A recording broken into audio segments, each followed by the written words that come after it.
चलिए, अपने अपने सपने हैं और इसके इतर लगातार सियासत हो रही है ईवीएम पर। बातचीत के लिए, चर्चा के लिए हमारे साथ कांग्रेस पार्टी से अंशु अवस्थी जी जुड़ चुके हैं, साथ साथ जावेद अहमद जी समाजवादी पार्टी से हमारे साथ कनेक्ट हैं और गोरखपुर से हमारे संवाददाता दीपक श्रीवास्तव भी हमारे साथ लाइव जुड़ गए हैं। जावेद जी, पहला सवाल आपसे ही, अभी नतीजे नहीं आए लेकिन उससे पहले ईवीएम पर सवाल उठ गए। बीजेपी लगातार ये कह रही थी कि देखिएगा नतीजे आने से पहले मुद्दा होगा और ये मुद्दा उठ गया। नहीं तो भारतीय जनता पार्टी को सब कुछ कैसे पता है, जो लोग दावे कर रहे हैं उनको सब कैसे पता है।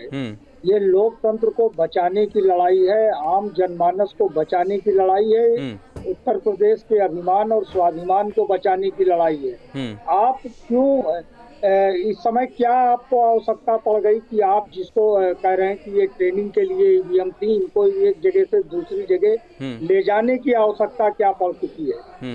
ये इसकी सफाई कौन देगा? चुनाव आयोग क्यों संज्ञान नहीं ले रहा है? तो देखिए, चुनाव के पूर्व से किस तरीके से स्थितियों को निर्मित करने का काम उत्तर प्रदेश में और देश के अंदर भारतीय जनता पार्टी करती रही है, वो तो हम आप सब देख रहे हैं ना। अगर कोई सवाल है, यहाँ तानाशाही थोड़ी है, लोकतंत्र है। अगर जनता या कोई राजनीतिक दल कोई मुद्दा उठाता है तो उस पर जवाब देने की जिम्मेदारी तो चुनाव आयोग की है और चुनाव आयोग को देना चाहिए। वो अपनी जिम्मेदारी और जवाबदेही से बच नहीं सकता। जावेद भाई, ये लोकतंत्र की लड़ाई है, समाजवादी पार्टी की आखिरी लड़ाई साबित हो रही है। मुलायम सिंह जी ने सत्ता सौंपी थी, अखिलेश यादव को मुख्यमंत्री बनाया था, उसके बाद से अखिलेश यादव अपने नेतृत्व में समाजवादी पार्टी को एक भी चुनाव जिता नहीं पाया। एग्जिट पोल जिस ओर इशारा कर रहे हैं, अगर यही एग्जिट पोल साबित होते हैं तो सबसे बड़ा सवाल अखिलेश यादव के ऊपर उठेगा। क्या यही वजह है कि समाजवादी पार्टी की लड़ाई को आप लोगों ने लोकतंत्र की लड़ाई से जोड़ दिया है? नहीं, अब उसको तो फिर अगर एग्जिट पोल ही अगर लड़ाई का पैमाना है तो फिर आप लोगों को चाहिए कि एक राय बनाकर चुनाव आयोग से कह दें और संविधान में संशोधन कर दें, पीपुल्स रिप्रेजेंटेशन। नहीं, वो आपका पूरा अधिकार है, वो आपका पूरा अधिकार है जावेद जी। आपका उसमें मतभेद हो सकता है। हम भी ये नहीं कह रहे कि एग्जैक्ट यही है। कल कुछ घंटे बाकी हैं, नतीजे सामने आ जाएंगे। चलिए ठीक है, नहीं वो बातें तो ठीक है। अरे जावेद भाई सुनिए ना, जावेद भाई सुनिए ना, मेरे सवाल कुछ और था, आप जवाब कुछ और दे रहे हैं। मैंने पूछा जावेद भाई, मैंने पूछा कि समाजवादी पार्टी की लड़ाई को आप लोगों ने लोकतंत्र की लड़ाई से कहां जोड़ दिया? आप फिर चली गई ईवीएम पर। लोकतंत्र की लड़ाई है। ये देश जो है राजशाही में नहीं चल रहा है। ये देश तानाशाही में नहीं चल रहा है, एक संविधान के बल पर चल रहा है। और अगर प्रशांत उमराव जी बीजेपी से जुड़ गए हैं। प्रशांत जी, आप लोग तानाशाही कर रहे हैं, ईवीएम सेट कर दिया आप लोगों ने, समाजवादी पार्टी कह रही है। और समाजवादी 5 साल तक समय का इंतजार नहीं करते हैं, ये जान लीजिए। चलिए ठीक है प्रशांत जी। 2022 आ गया, वही बात दोहरा रहे हैं। इसका मतलब क्या, अभी 2019 से लेकर लोकतंत्र नहीं चल रहा था। और अखिलेश यादव जी जो बिहार में पुराना जो लालू यादव का फार्मूला था उसको दोहराने का प्रयास कर रहे हैं। उन्होंने अपने समर्थकों से कहा है कि आप मतगणना स्तर पर पहुंचिए और सीधे सीधे क्रांति की बात करके एक तरीके से अपने समर्थकों को भड़काना चाहते हैं कि अगर के उनके पक्ष में परिणाम आए तो वहाँ पर हिंसा जैसी चीजों को बढ़ाया जाता है। ईवीएम पर जवाब दीजिए प्रशांत जी, ईवीएम पर जवाब दीजिए। चाहती है भारतीय जनता पार्टी और अधिकारियों को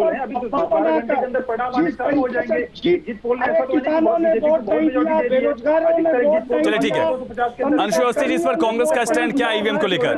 रायबरेली में सोनिया गांधी सांसद बनती है, वहां ईवीएम ठीक था। अमेठी में राहुल गांधी हार जाते हैं, वहां ईवीएम खराब हो जाती है। इस बार क्या है?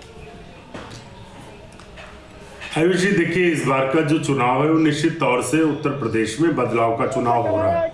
नौजवान हो, किसान हो, सभी नाराज हैं और सभी बदलाव चाहते हैं और बदलाव कर भी चुके हैं। लेकिन ऐसे समय में आप देखिए कि कहीं बरेली में बैलेट के बॉक्स संदूक पाए गए, 3 बक्से पाए गए वहां पर कूड़े में पड़े हुए। मुजफ्फरनगर में यही हुआ है, तो उसके साथ में मुरादाबाद में भी यही हुआ। बनारस में आप देखिए ईवीएम मशीनें ले जाई जा रही। तो जो कानून की धज्जियां उड़ाई जा रही, हमारा अनुरोध है चुनाव आयोग से और चेतावनी भी है कि इस विषय पर पूरा विपक्ष एक साथ खड़ा है। यदि चुनाव आयोग ने समय रहते इस पर ध्यान नहीं दिया और इस पर कार्रवाई नहीं की तो पूरे विपक्ष के साथ जनता जनार्दन सड़क पर उतरेगी। क्योंकि ये सिर्फ और सिर्फ विपक्ष की हार नहीं है, ये जनता के लोकतंत्र को लूटने की कोशिश है। अंशु भाई, सीधे तौर पे लोकतंत्र की हत्या है। ठीक है, जब चुनाव आयोग ने बुलाया था, अंशु भाई ठीक है, सुनिए ना, अंशु भाई सुन लीजिए, अंशु भाई सुन लीजिए ना, सुनिए ना, अंशु भाई सुन लीजिए ना, सुन लीजिए ना, जब चुनाव आयोग की तरफ से बुलाया गया था कि आइए ईवीएम हैक करके दिखाई, तो विपक्ष के ये लोग कहां थे? आप लोगों ने क्यों नहीं दिखाया कि देखिए ईवीएम हैक हो रही है? जब लंदन में सैयद शुजा नाम का एक शख्स ईवीएम हैक करके दिखा रहा था, वहां कपिल सिब्बल साहब पहुंच गए थे, उसको लेकर आप लोगों को सफाई देनी पड़ी। नहीं, अंशु अवस्थी जी, सवाल किसी ने दिया नहीं है, जवाब दीजिए ना। ईवीएम हैंग करने की बात नहीं है, सीधे तौर पे ईवीएम बदलने की कोशिश हो रही है। ये तो बड़ी विडंबना हो गई अंशु जी, ये तो बड़ी विडंबना हो गई। रायबरेली से सोनिया गांधी जी सांसद नहीं, रायबरेली से सोनिया जी सांसद बनती हैं, वहां ईवीएम ठीक थी। बताइए ना, मेरी बात आने दीजिए। हाँ बोलिए, मेरी बात आने। हाँ बिल्कुल। देखिए, आप स्ट्रांग रूम में जब ईवीएम रखी जाती है, उनको ताला लगा दिया जाता है, और जब खोलना होता तो सभी राजनीतिक दलों के प्रत्याशियों के सामने इलेक्शन कमीशन सीरियल नंबर भी दिया जाता है। मुझे आप बताइए, अंशु भाई, सीरियल नंबर भी दिया जाता है? अंशु भाई, सीरियल नंबर भी दिया जाता है कि नहीं दिया जाता है? दिया जाता है जी। मैं जो बात कर रहा हूं उसको सुन लीजिए, बताइए ना, सीरियल नंबर दिया जाता है नहीं दिया जाता? अंशु भाई, किसी प्रत्याशी को, अरे कमाल हो गया, मैं कह रहा हूं ताला खोला जा रहा, आप कह रहे हैं सीरियल नंबर दिया जा रहा। अरे अंशु भाई सुनिए ना, अंशु भाई सुनिए ना, अरे अंशु भाई सुनिए ना, नहीं बचपना मैं कर रहा हूँ, नहीं कर रहा हूँ, वो छोड़ दीजिए। जवाब आप क्यों दे रहे हैं भाई? अरे मैं बीजेपी से मैं सवाल पूछ रहा हूँ, अरे जावेद जी का जो सवाल तो मैंने पूछा प्रशांत जी से। चिंतन होना चाहिए और इसका पक्ष लेने को लेकर आप परेशान हैं। हर चुनाव में चिंतन आप लोग अपने नतीजों का नहीं करते हैं, चुनाव आयोग पर सवाल उठा देते हैं। कमाल हो गया। कमाल तो ये है ना, अरे अंशु अवस्थी जी, चिंतन 10 मार्च के बाद कर लेंगे आयुष जी। हाँ, लेकिन आप तो बीजेपी के प्रवक्ता जैसा। अरे अंशु अवस्थी जी छोड़ दीजिए, ये रटाया जवाब। अंशु अवस्थी जी रटाया जवाब, कुछ नया लेके आइए ना, कुछ नया बोला करिए, कुछ बुनियादी बात बोलिए। ठीक है, चलिए दीपक का रुख करेंगे। अंशु जी कुछ नया, अरे तार्किक बात करिए, कम से कम तार्किक बात कर लीजिए, कुतर्क मत करिए। दीपक बताइए गोरखपुर में क्या स्थिति है? दीपक, गोरखपुर में क्या स्थिति है? मुजफ्फरनगर से वाराणसी और नाम में हमने देखा, इसको लेकर बवाल हो रहा है। के सामने खड़े हैं। बिल्कुल देखिए, गोरखपुर विश्वविद्यालय के गेट पे जहां पे मतगणना कल होनी है विश्वविद्यालय के अंदर, वहां पे समाजवादी पार्टी के सैकड़ों की संख्या में जो कार्यकर्ता थे और नेता थे, सुबह से यहां पे जमे हुए थे। हर एक आने जाने वाली गाड़ी की ये लोग खुद जांच कर रहे थे, चाहे अधिकारियों की गाड़ी हो या फिर यहाँ पे जो कर्मचारी ड्यूटी पे हैं उनकी गाड़ी, सभी की गाड़ियों की जाँच कर रहे थे। और लगातार जो स्थिति थी यहाँ पे, माहौल पूरी तरह से अगर कहें तो कंट्रोल से बाहर था। लेकिन अब जो स्थिति है, यहाँ पे अधिकारी पहुंचे हैं और सभी लोगों को यहाँ से भगाया जा रहा है। ये सीधे तौर पर कहा जा रहा है कि इस गेट के आसपास सिर्फ वही लोग रहेंगे जिनकी इस चुनाव में ड्यूटी है, बाकी लोगों को यहाँ पे रुकने नहीं दिया जाएगा। क्योंकि पूरी तरह से अगर कहें असाइन्ड लोग है पार्टी की तरफ से, एक जो एजेंट रहता है उसको अंदर जाने की इजाजत दी जा रही है, उसको वहां मौजूद रहने की इजाजत है, उसको भी नहीं है।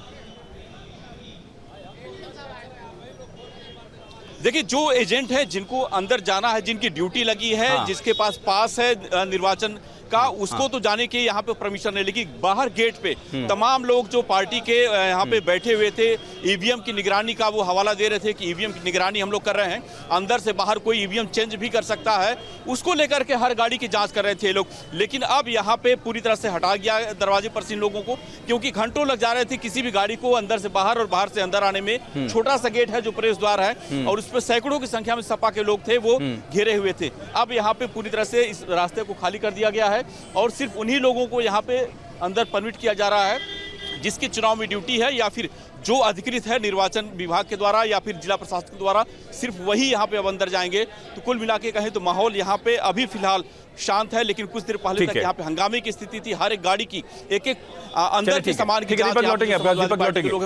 लोग हैं वो जा रहे हैं बाहर किसी को भी खड़े रहने की इजाजत नहीं है। प्रशांत उमराव जी, एक बहुत बड़ा आरोप है कि ईवीएम की स्ट्रांग रूम के जो ताले खोल दिए गए बिना किसी के परमिशन के साथ, बिना किसी से बातचीत के साथ। अंशु अवस्थी जी ने आरोप लगाया।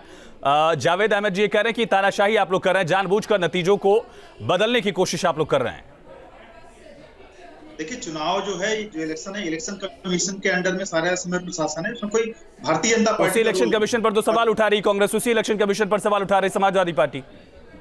देखिए, इसी इलेक्शन कमीशन से ये लोग जब बंगाल में जीतते हैं तो बड़े प्रसन्न होते हैं, बाकी जगहों पर जीते तो खुश होते हैं, और उसी चुनाव आयोग का परिणाम आया नहीं, आप अभी से क्यों आरोप लगा रहे हैं? कम से कम कल का वेट कर लीजिए सर, 4-5 बजे का आपको। अंशु अवस्थी जी क्या कह रहे हैं सुनाइए, अंशु अवस्थी जी क्या कह रहे हैं सुनाइए। आप कल तक का की कोशिश मत करिए, जिस तरीके से आप हिंसा की बात जनता सड़क पर आ जाएगी तो जगह नहीं मिलेगी आपको उत्तर प्रदेश में। भाई आप लोकतंत्र में कौन सी क्रांति कर रहे हैं? सत्ता कोई यहाँ पे विदेशी शासन चल रहा है? लोकतांत्रिक ढंग से चुनी हुई सरकार है। अंशु जी क्या कह रहे हैं, अंशु जी को सुनाइए। चुनाव आयोग सुप्रीम कोर्ट है, आप उस पर विश्वास रखिए। अंशु जी बीजेपी के कल का इंतजार कर लीजिए। भाजपा सरकार को ये चेतावनी है साफ तौर पे कि आप जनता के लोकतंत्र को लूटने की कोशिश मत करिए, नहीं तो जनता सड़क पर आ जाएगी तो पैर रखने की जगह नहीं बचेगी उत्तर प्रदेश में। चलिए ठीक है लौटेंगे, ठीक है इसी बात पर लौटेंगे कि आखिर क्या जो मुद्दा उठाया जा रहा है उसमें वजन दिख रहा है। अंशु अवस्थी जी, जावेद अहमद जी, प्रशांत उमराव जी लगातार बने, दीपक हमारे साथ गोरखपुर से लगातार कनेक्ट है। एक छोटे से ब्रेक के लिए यहां पर रुकते हैं।